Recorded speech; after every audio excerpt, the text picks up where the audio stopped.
6:00 na naman ng gabi. May upload na naman si Master Edric, magpapalit lang tayo ng air filter ng Honda Click. Ito yung ipapalit natin. Bagong bili. Kung gusto nyo nito, nandyan ang link sa description at comment section. Gagamit tayo ng Inco automatic screwdriver.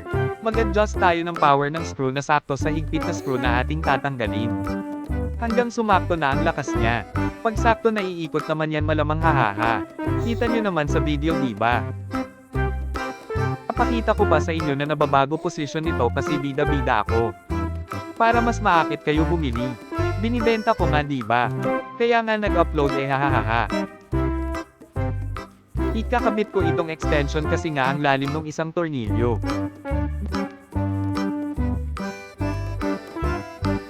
Iabot yan, tignan nyo, naabot na at natanggal. Pagtapos matanggal yan, ganito siya kadumi. Dog yard. Roar. Eto papakita ko sa inyo ng malapitan.